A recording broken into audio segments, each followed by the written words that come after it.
And then Look, social know, media, mhm, social media is the enemy of center. exactly. Yeah, yeah. So I think we have a lot. Because there's no reflection time anymore. Yeah. There's no self-reflection. There's no kind of noticing what's going on in you Hmm. except pure reaction. Hmm. I'm Dean Walker, and welcome to the Poetry of Predicament podcast, a podcast for people brave enough to face humanity's challenges and problems, and most importantly, our numerous predicaments. The Poetry of Predicament is a podcast meant to inspire us to bring forth grace, beauty, and connection with the web of life in the face of a predicament-laden world. This week on the Poetry of Predicament podcast, we welcome back Dr. Peter Nelson, who's a substantial practicing psychologist in Australia. And for the purposes of our conversation here, even more importantly, he is a long-standing seer, someone who sees in unusual ways, has a remarkable ability to perceive what others often cannot. So let's welcome Dr. Peter Nelson.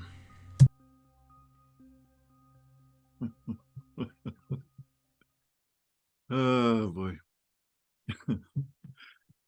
Welcome back, Peter Nelson. Thank you. Dr. Peter Nelson. It is so great to have you back. And we're here in February of 2023, and we did a series of interviews in 2022 that were just a delight for me. I so appreciate your taking the time to do that. It was an absolute delight, just being a buddy, talking with you, but also, and I think more importantly for anyone who's listening, who's kind of got the idea why I'm wanting to do these conversations with you, as a seer, as someone who's had a formidable career separate from that being a seer, and the intersection of the two, I think you have a remarkable perspective on what is absolutely a shit show of a chapter of human history that is unfolding on an hourly basis, it seems like. And so I'm happy to be starting up and get some number of these interviews going this year with you. Would be again an absolute joy, and I'm sure very valuable for your perspective and your sharing. Well, you'll see where the questions go, and perhaps you might suggest a few directions that I don't think of, and I hope you'll feel free to suggest once you get a sense of where I'd like to go this time around. So, just to let people know, we've had a great chance to just reconnect a little bit and check in. And I don't want to get too hair on fire because I don't really have much to spare. But right. But we've just got a damn world that is accelerating on that exponential curve, and in virtually every measure that is not pleasant to look at. And so I'm going to be asking you some questions to perhaps give us a sense of some of the ways that in your work as a psychologist, and then your long time avocation or the beingness of being a seer. I am so curious how you see the world and see that what I'm calling an acceleration or intensification of various ways that human beings are antagonizing themselves, each other, and the planet. So let me just start out with really the first question that came to me about this year's whatever number of sessions we do. I was wondering, I often characterize what we're going through as a shadow-driven chapter of humanity, of global humanity. Like it takes me a long time to find any small examples that don't seem just saturated with human shadow. To call that, a Jungian interpretation, or there are a number of other interpretations of what shadow means. And I'm roughly patchworking a few together to say that these are aspects of being a human being that we collectively and individually decline to acknowledge in ourselves, have not integrated into ourselves. And so there's a tremendous amount of mischief or worse that tends to come from those aspects of self which have not gone away because we are declining to acknowledge their existence. They are, in fact, festering in some way that ends up turning into something quite destructive if that suppression continues. And then when shadow in me meets shadow in you, there's another acceleration or intensification of really dangerous aspects of humanity.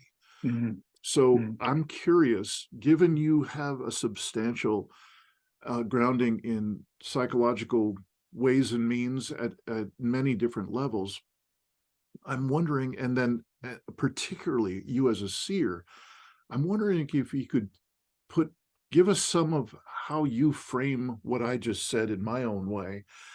How do you see that shadow dynamic? Or would you call it something else? And so we could start there. I would call it something else. Okay. The problem is, although the shadow seems like a very useful metaphor, it's just a metaphor. And the reason I don't use it myself is because it's part of a pathological type model, not a model of pathology that we apply to our species, and it's not suppressed or hidden. It's operating all the time. It's just that, we're so used to it being the norm that we don't see it. It's like, you don't notice that a room, it doesn't strike you that a room is a kind of rectangular solid with an open space inside of it when you walk into it, but you could sort of step back and see it that way. I see it as that we have a long evolutionary history. Let me, map out something first, and then I'll get back and answer that. I'd like everyone to imagine a bunch of deer, grazing in a forest in East India. They're sambar deer. And as one naturalist called them, tiger snacks. Tigers prey on them. But imagine these deer have a variety. They have a range of responsiveness. Like we know everyone, can throw a ball, or pretty much everyone can throw a ball, but there's a range of capability of doing that. There's always a spectrum in which our abilities and our reactions and our perceptions work. So imagine some of these deer are, as soon as they hear a rustling in the bushes, they just jump and run. Let's call those the high reactors. And they represent, when you look at this in terms of a statistical collection, they represent about 30% of the population. And they vary from somewhat high reactors to extreme reactors. About 1% of the population would be extreme. The bulk of the population are kind of reactors. They react in a range that is not an overreaction, it's not an underreaction. And we're talking there about 60% of the population. Okay. So, you have a curve that looks like what's called a skewed bell curve. Yeah. And then imagine at one time there were some deer that didn't react at all. They just, it's all like, oh, well, nothing to fuss about. There's a bit of rustling in the bushes. Right. It'll go away. They get eaten first, right? That that type of brain, let's call it, it's a type of brain, that this range of reaction or reactivity comes with a range of type of brain. They're basically similar brains, but their wiring is different enough that you get some who are very extreme reactors and then some who don't react. Yep. So over time in the population, the non-reactors as a genetic group disappear because they're fed on first. Then the very extreme reactors are kept down somewhat because when you separate from the herd in an emergency too far, we all know this from studying, modern day herds and predators, that one that just jumps out too far too soon is actually more likely to be taken. So most land up in this middle section. Mm-hmm. And this is fine. So there's a rustling in the bushes. The deer's head go up. There's silence for a minute. The fast reactor's already taking off. Then there's another rustle, and the main group realizes there's something going on, and they take off. Now, what happens when they run away? Let's say none of them are caught, and they all catch up somewhere else in the forest. It's all gone. They don't think about it or talk about it, right, because you could watch their behavior. It's like everything's cool again. No tiger here. And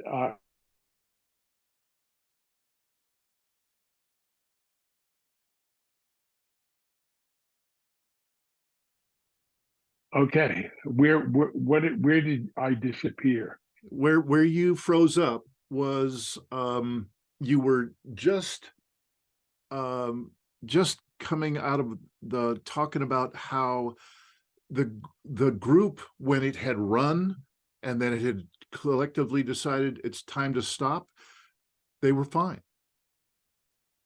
There was they don't, at that stage of evolutionary development, there's no language, no way to sort of gossip about what happened.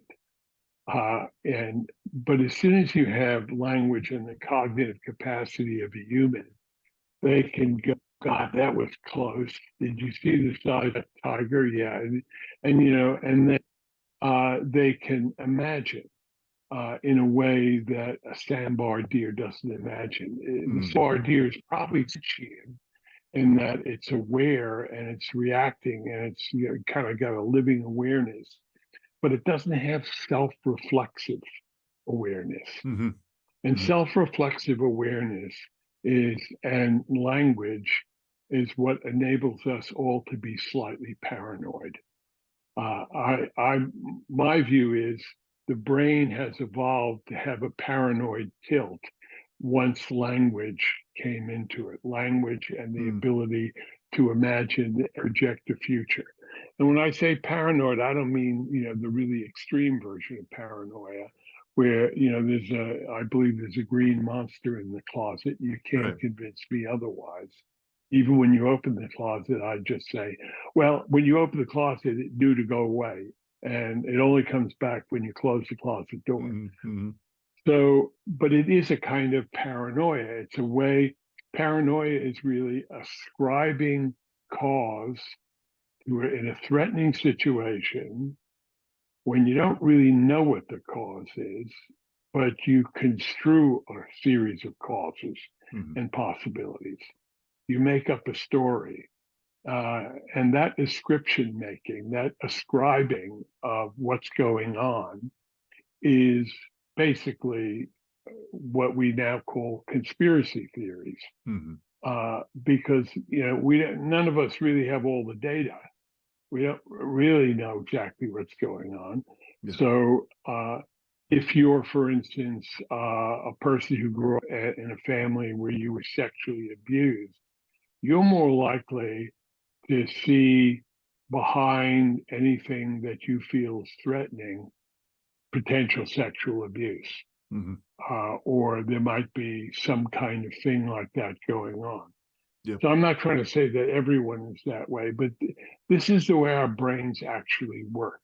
They're kind of telling us stories all the time. Mm-hmm. And the stories are, have they're there in a way to try to understand what's going on in the world, to make sense of it, Mm-hmm. and to give it meaning, and to try to help us navigate that world. Yep. So we start there, and we've evolved this brain. Now, the other part of our evolution that really work well is as primates. Let's look at baboons, for example. We learned that the way survival works best is if we operate as a troop of baboons and there's a leader. That created survival.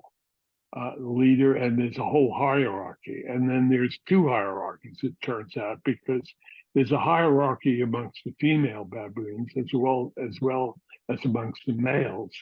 And the male baboons, being larger in size, physically more robust, the male at the top is the boss. Mm-hmm. And of course, he's being challenged all the time because there are a lot of guys right below him who want to be boss. Mm-hmm. So we have these two functions that have evolved from our need to survive, our attempt to survive. One is the hierarchy, the formation of hierarchies and looking to strong leadership. Mm-hmm. And the other is we have this brain that's trying to make sense of things, but it always has a tilt toward possible danger. Mm-hmm. That I call it the paranoid tilt. And so it's always, trying to figure out what's dangerous and what's safe. And everyone does that. I mean, for instance, most people, when they meet someone new, one of the first things they're doing, whether they're conscious of it or not, is deciding whether that person is safe or not. Mm-hmm. With that and if they're not safe, how dangerous are they? Mm-hmm. And but our ability to assess whether someone is safe is not particularly good until we see signs of overt aggression or overt, bad behavior. A lot of what we do is in psychology, we talk about committing the fundamental attribution error.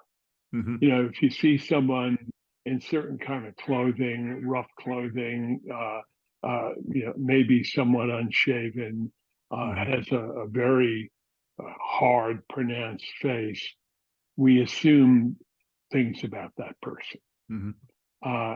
That may or may not be true. Because I've even run experiments with psych students about how certain events or perceptions shape the rest of their day, for example. Mm-hmm. And so we're constantly operating in a way like sambar deer, but it's a much more complex thing. We're not just trying to find some leaves and grass to chew on and avoid tigers. It's so Mm-hmm. much more complex that, in a sense, maybe our brain, in evolving to the level it did, got us to a point where we can't figure these things out very good. Science is, I think, our best attempt to figure these things out. It's Mm-hmm. called, let's see if we could do something under controlled conditions, get a result, and let's see if we can repeat it. If we can Right. repeat it a few times and get similar results, then we can feel confident about what we're talking about or what we're looking at. Mm-hmm. So, what I'm really saying here is that our really big problem is how we perceive, because we have this paranoid tilt, and then how we look to manage how to handle the world we're in. And war is a perfect example of a natural outcome from a hierarchical being with a paranoid brain. War is, that I might have mentioned that Jane Goodall observation she made. She talks about it a bit in a recent film called Jane, where she's in her 80s and she's being interviewed about her work with chimpanzees in Gombe, and she talked about, she was a kind of a naive girl when she first got to the jungle. Yes. But as she observed chimps, she really realized that, this is not what she first thought. And she was a really good observer and really dispassionate in the way she went about it. So what appeared in front of her, she didn't try to make it go away. She didn't try to hide the shadow of the chimpanzees. Right. She basically said, well, what are they doing?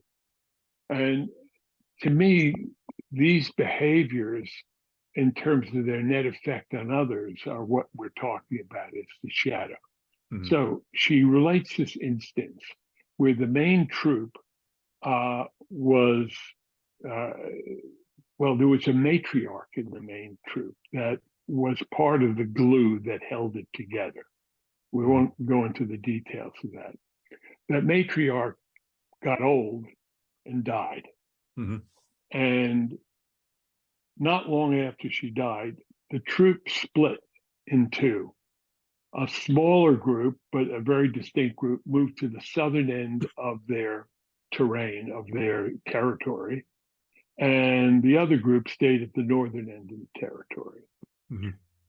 And that went on for months, and both groups were just, food seeking and doing the usual things they do.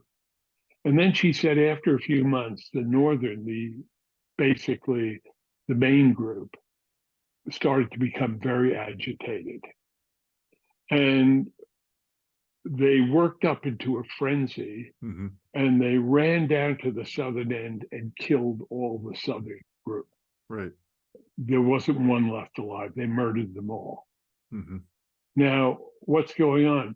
Chimpanzees probably have some proto imagination, not at the level of a human being, but they have enough imagination that they're starting to develop some kind of fears about the other group. It might just be that as they're separated in time, they're seen as more and more foreign, and then what they have are invaders in the southern part of their territory, and they go and commit an act of war.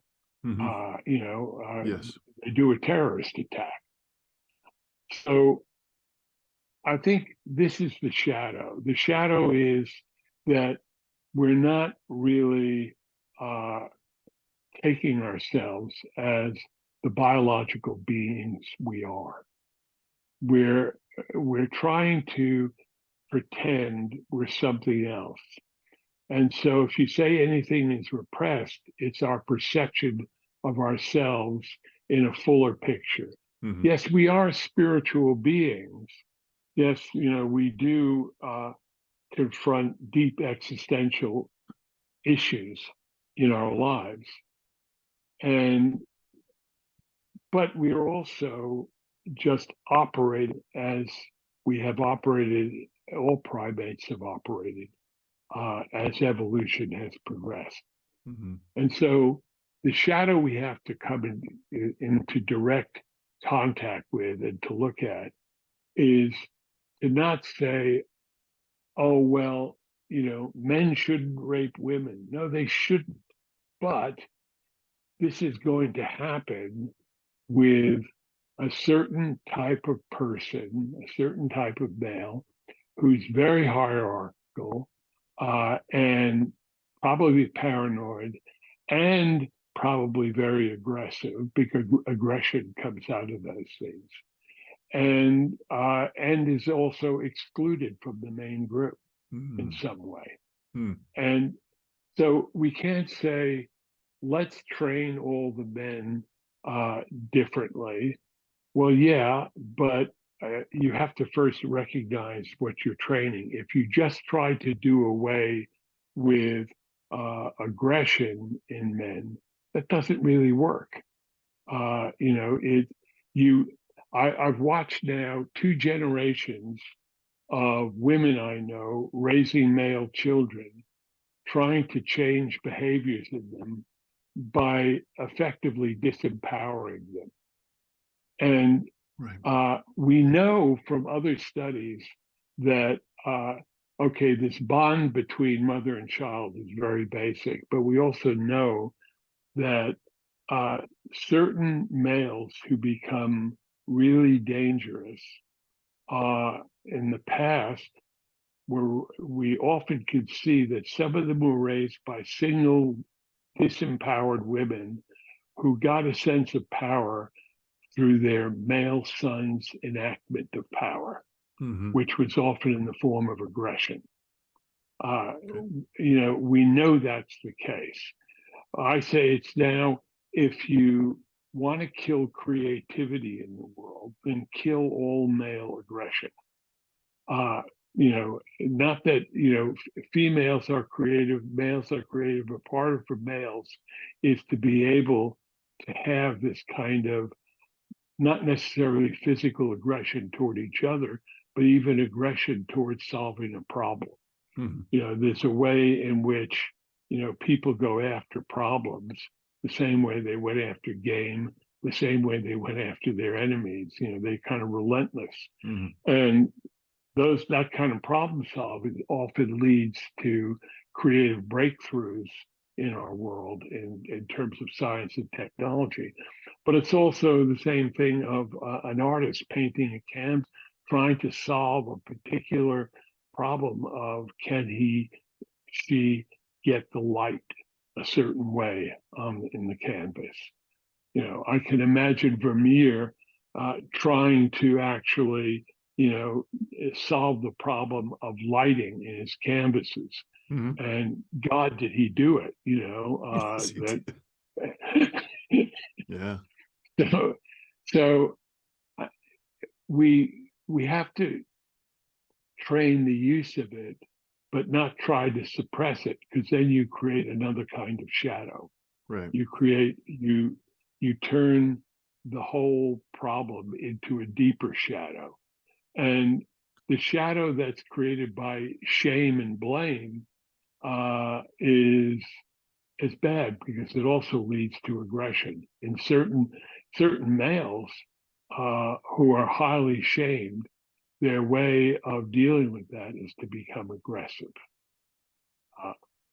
So anyway, I hope that it made a little dent in your question about the shadow. Yeah, it has, and I really appreciate that. You know, I was kind of predicting that you would come back around to a different use of the word shadow rather than just kind of set it aside completely, which sounded like where you were going at the beginning. And so you've covered a lot of ground. And yeah, what I'd like to do is ask you to, I should mention, and please, if you could give us just a little bit of background about the types of folks you have worked with in your role as a practicing psychologist. I think there's some aspects of shadow behavior that, or of our culture, that you've had a particularly clear view of, given some of the work that you've done with people over the years. And I'm curious if you could give us perhaps a brief couple of pictures of what you've seen in terms of the psychology that you've had to kind of make sense of, given the some of the population you've worked with, and also how might you juxtapose it to what you see as a seer when somebody is clearly outside of their ability to contain themselves regarding aggression or some other kind of shadow behavior, how does that show up as from the view of a seer?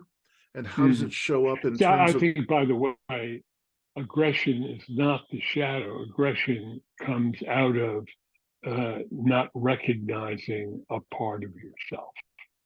yeah, And yeah, yeah, okay. I appreciate the correction, and I get it completely that aggression is not coupled with shadow, but at least speaking for the States, there is a tremendous tsunami of aggression, and there's a tsunami, I would say, of shadow behavior.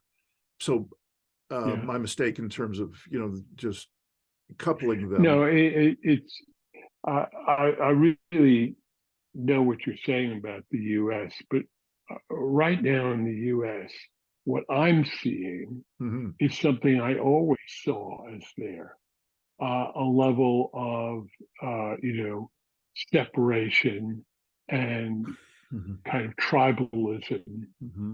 and aggression that was always there. But the social norms, the social context help contain that and keep it somewhat under control. Of course, in the US, it was never under control because the US was founded on violence. Mm-hmm. I mean, Yeah. essentially, the movement across the continent was a killing spree of a Yes. kind, and Yes. uh, not only to the Native Americans and to the use of slaves and the treatment of slaves, but also amongst themselves, vying for territory, vying for land, vying for Yes. power, vying for money. Because what Europe spewed into the new American landscape were people who were often from uh, places in Europe where it was hopeless for them. They were always going to be the peasants in the system. Mm-hmm. Europe Mm-hmm.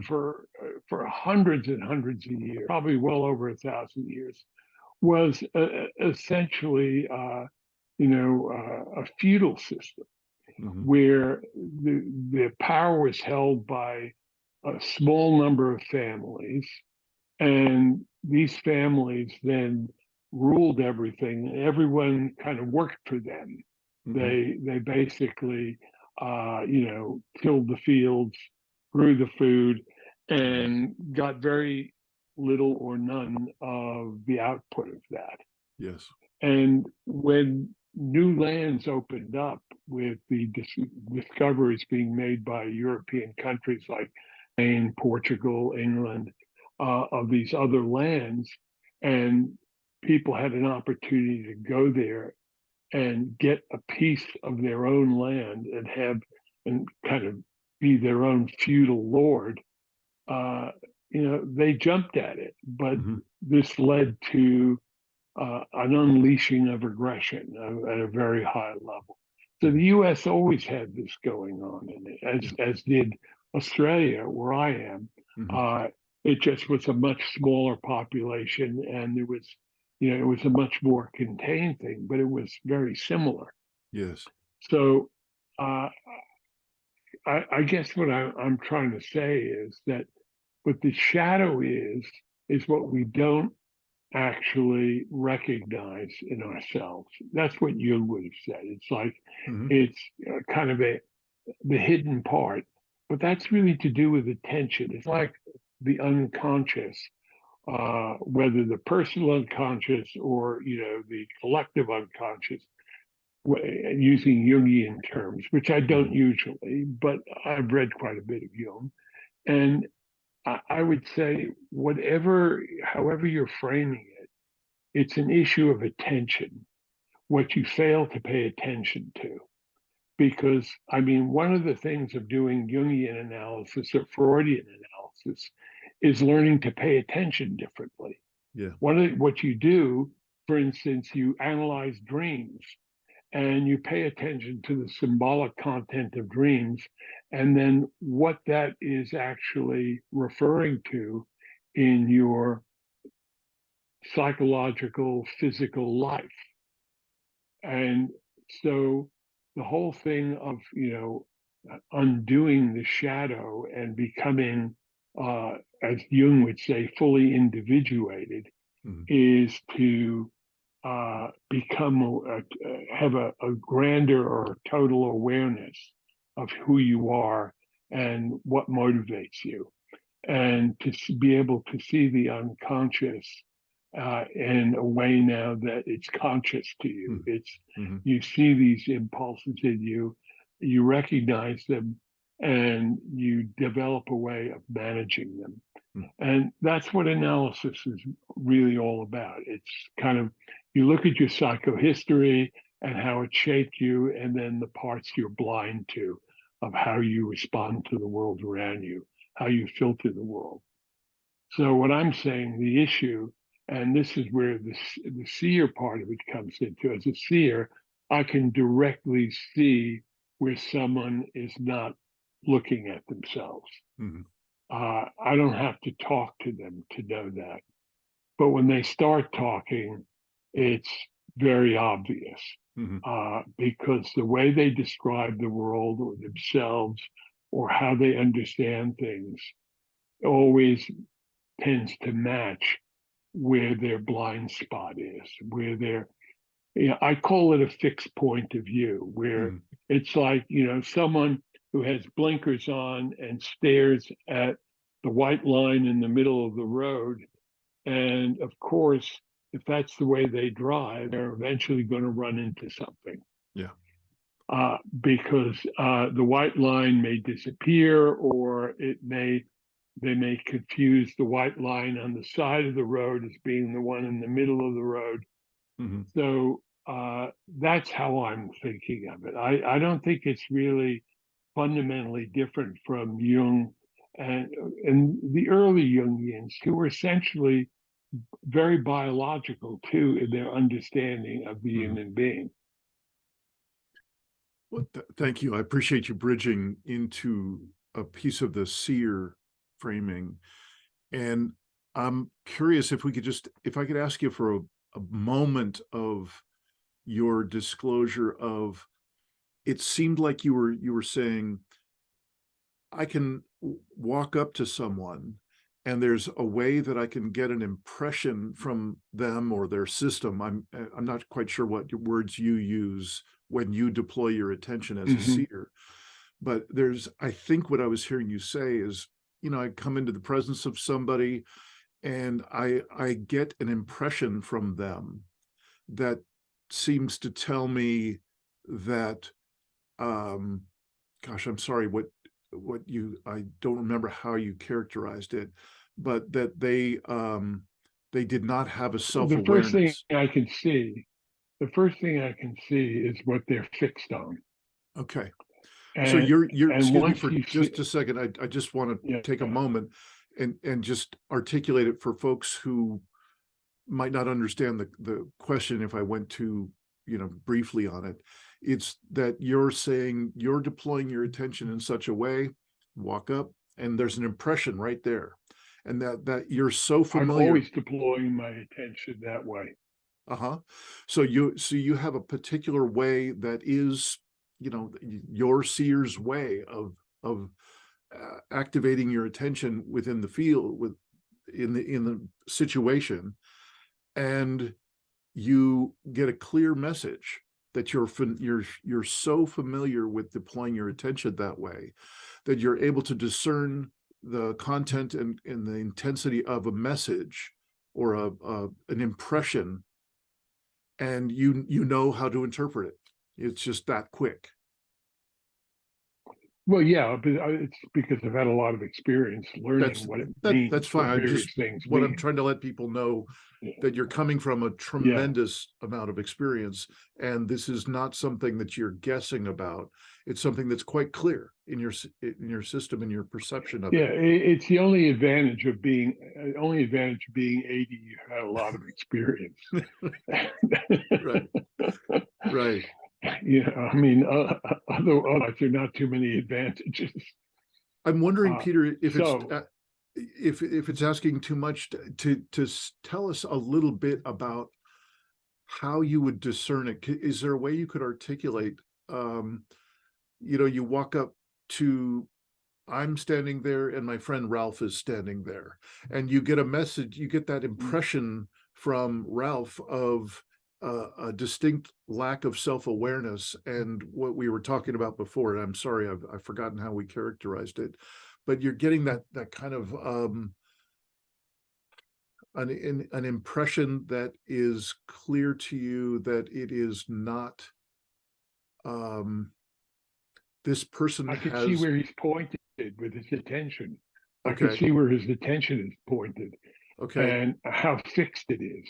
Great. And All if right. it's pointed away from what we're talking about, and it's fixed on something else, Yeah. I figure there's not much we're going to have in common about what we're talking about, because Right.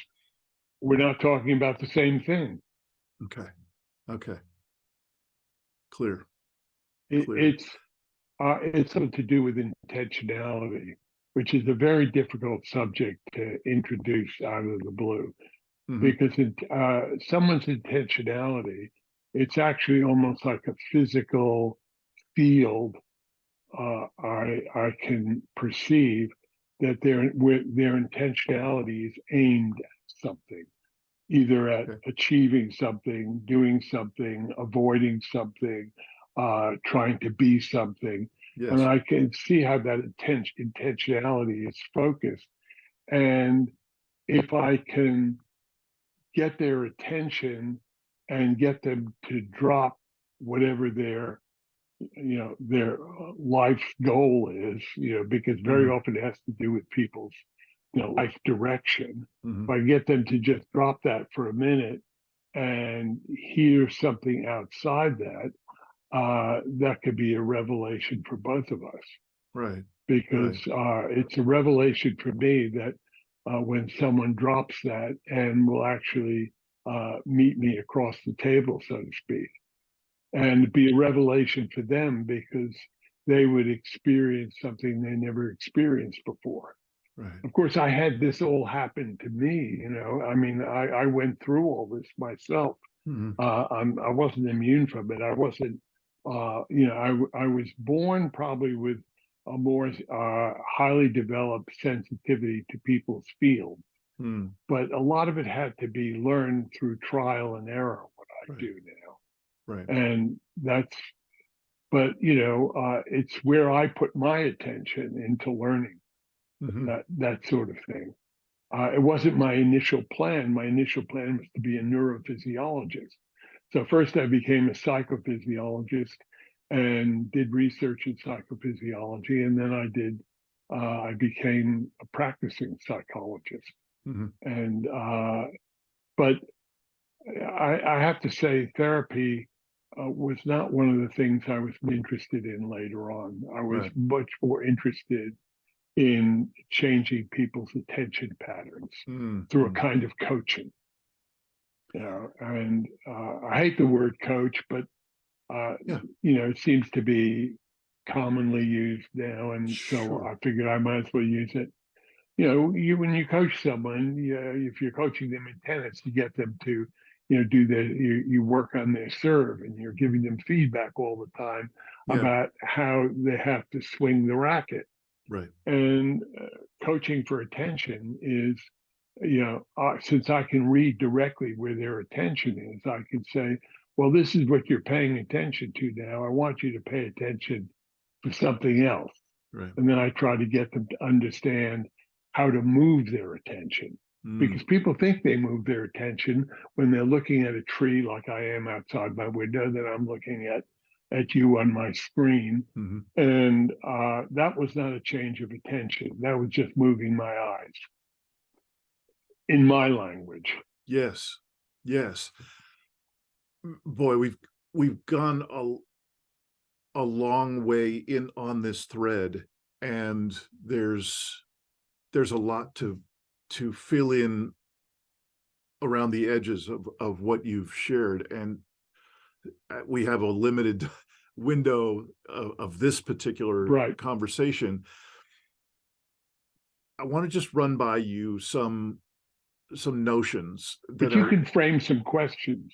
You Yeah. can frame some questions for future times.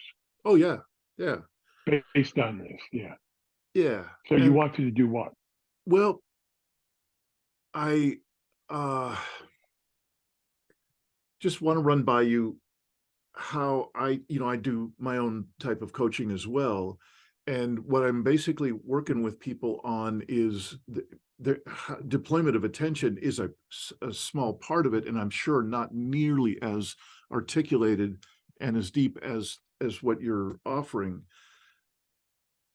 But my coaching work works with my assertion is that our global culture and where we've gotten ourselves now is a place where we have collectively and individually forfeited our center. And our center is a kind of a buzz phrase that I could use for actually a multifaceted experience in ourselves that includes our physical center, our mental center, or how we do sense making, our energy body, and having a center, and so on. And what my experience is that we are basically an entire global culture that has no center, and that has immense impact on our ability to relate with other people, with the planet itself. We are desperately crippled without that any kind of sense of center. So I'm just wondering if that rings at all, if you'd like to reflect on anything. Yeah, it does. It does. I essentially agree with that, because you can't have center without having reflexive self-knowledge. And reflexive self-knowledge requires learning how to deploy your attention differently. Right. Right. So, I'm completely with you on that. Great. I'm happy to hear that. But when we use the word center, that's a common phrase out there, or a common term out there. Right. And are people really, are you really able to articulate to them what you mean by center? I'm getting there. It is a big part of my body of work, is to, and particularly with the reduced attention span of people, I can't do an hour and a half video about it. I've really got to get it down to less than 20 minutes. And so you get the idea. So I am working on that. I am somewhat successful in some of those aspects of the human experience that I just listed out. And there are others that still need some work. I can absolutely admit to that. And what I'm wanting us to finish up with today. That's true of all of us. Absolutely. Absolutely.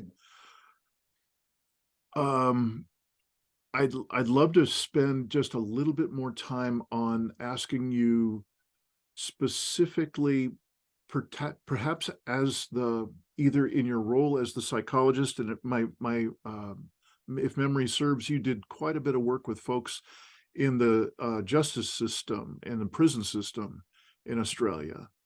Yeah. Which means that what we euphemistically call crims here in Australia. Exactly. Yeah. And so if you'd like to speak about anything you've seen related to the thread we're on today, about your experience of working with that population for so long, what you may have seen, trends you may have seen, and so on. And then I'm going to make some general statements. Okay. But there's lots of variability. Yeah. Basically the offender population is not a homogeneous population, right, except in some ways, most of them have so little self-awareness that they operate in a very reflexive, reactive way. They're like the Sambar deer. It's like, they're not using their full capacity. Now, I have to admit, some of them don't have much capacity because, I would test them, like, test IQ or cognitive ability. Yeah. But there's some of them that are very smart, but they've learned to react to the world in a kind of smash and grab way. Mm-hmm.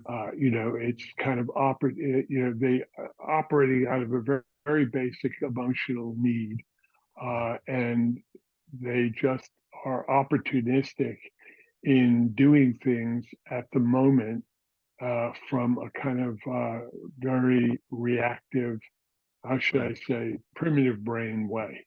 Good. And sometimes that's really facilitated by a hell of a lot of drug and alcohol use. Yes. In my observations, most crimes were committed with people on drugs and or alcohol, mainly alcohol, but also drugs, or the need to get drugs. And it can it can really turn some individuals. I'm thinking of one fellow in particular, very smart guy. He was locked up in Grafton Prison, waiting trial. And, there was no one, as the old blues song goes, to go his bail. And he was, just for months in prison. So he had time to reflect on things. And because he was basically a pretty smart fellow, he did some reflection. But what happened to him, just to give you an example, he was a musician who would go into these black depressions. And when he was in one of those depressions, he did what a lot of depressed people do. He drank. And when he drank, he needed uppers to offset the drinking. So he'd take uppers. And then he would feel too agitated on the uppers after a while. So he needed downers. And around and around he went. Now, so he ran out of money, couldn't buy anything. And so what he did, he was in Byron Bay in this holiday area, lots of people staying in motels and Airbnbs. And he started breaking into these places. And even while people were asleep, and stealing their wallets and their phones and their watches, because he was getting some money together that way. And he had a little backpack. He was jamming all these things in the backpack. And meanwhile, he was half off his head from coming off speed and still being on alcohol, these weird mixtures. And he put that backpack down somewhere and he couldn't find it. And what he did is he went to the local police station to report it missing. Wait, it gets better. And the desk sergeant had actually already seen video of him taken from surveillance cameras. And the guy behind the desk said, "Let me see your hand." And he slapped a handcuff on him. And and he said it was so insane that I actually was stealing all this stuff, lost it, and then went to the police to report it. Right. And when he was in that state, he didn't see it as insane. He just thought that, oh shit, I've lost it. I need that back. And so he went and reported it missing. Now, that's an extreme case of someone who is really not able to pay attention. And alcohol and drugs really affect the way you pay attention. But even without them, there's an example. I have a fellow who was he was working in like a lumber yard, and he was a laborer, and the boss's son was a particularly sadistic guy who was riding him all the time, and he just got into this internal paranoid rage that just kept festering and festering. And then he went home at night and drank himself into a stupor, got up for work the next morning, and went into work and went up to the boss's son and grabbed him from behind and stabbed him multiple times in the chest. And because all he could do is understand his feelings of shame and degradation were coming from him, the boss's son, and he was going to get rid of that guy and make that go away. That's pretty primitive thinking. That's not thinking. That's just kind of like, I would say, mollusk level of reactivity. You know, more like a snail. And instead of withdrawing into his shell, he decided to eat his enemy. So if when people have an aware center, I'm going to use it that way, all right? Sure. When people have an aware center, they have a way of kind of managing and monitoring what they're doing that people who have no aware center, I don't mean a highly developed aware center, I mean just a basic aware center. They have no way of monitoring and judging what they're doing and looking at it in terms of the total context of what's going to happen if he tries to, kill that guy. And he may still have the feelings of, I really want to kill that guy, which he didn't actually in the end. The guy survived the attack. But if without that aware center, he couldn't evaluate that at all. He couldn't actually put it into context of like, well, that could get me in a lot of trouble. I could go to prison. That could do this. That could do that. Where without an aware center, you can't do a certain kind of basic reasoning, a logic tree reasoning. If I do this, that will happen. And it's interesting because there was a Chicago experiment. They took some young Black offenders, real, kind of street guys, and who were still in their teens.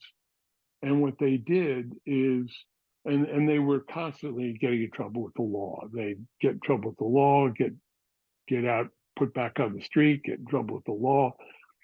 They taught them this just basic thinking, which requires that they had to stop and reflect. And that's the basis of a center, stopping and reflecting. And they taught them this basic tree logic. And the recidivism rate went way down because, they realized, a lot of these kids realized, they were just operating on impulse, it's kind of reactive, Stambardier all over again. It's just reaction. So once they had some place to stand inside themselves and evaluate where they were, a lot of them changed their behavior because they could work that out because they had a change in how they were paying attention to their needs. Their needs would just dominate, and they'd act out on their needs. And it's interesting, Dean, that sometimes they'd be surprised when it led to trouble. Because, if you say, that wasn't part of the picture was, I want that and I get it, So I don't know if that answered your question, but Beautifully. Okay. And I'm noticing that my window for our conversation today is quickly drawing to a close. And it's really a perfect stopping point. And I just want to mention a couple of my not so hidden agendas for any number of conversations we can have this year. I'm really emphasizing this focus on reclaiming a sense of center, a felt sense of center. and you're bringing a whole different language and a whole different framing of how we might see center, how we might experience center within our system, and how that center might interact with another person with or without their center, and so on. So I would love to build this out, and continue in this absolutely. conversation. And then look, social media Mhm. social media is the enemy of center. Exactly. Yeah. So I think we have a lot. Because there's no reflection time anymore. Yeah. There's no self-reflection. There's no kind of noticing what's going on in you, except pure reaction. And it has a way. I wrote 2 short papers, both on the paranoia and on social media and paranoia. Right. And I'll send you the links to them. They're really short, and you might generate some questions out of those. Okay. Beautiful. Peter, so good to talk with you every time we get together. I'm really happy to see you again really in 2023. Sorry? It's really fun for me too. Good. I'm glad.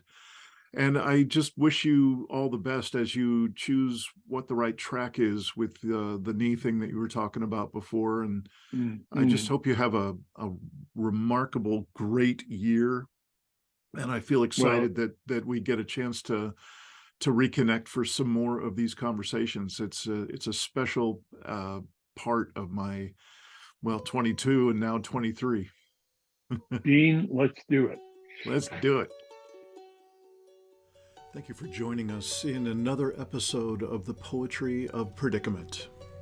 This podcast is produced by Dean Walker and the Living Resilience Alliance.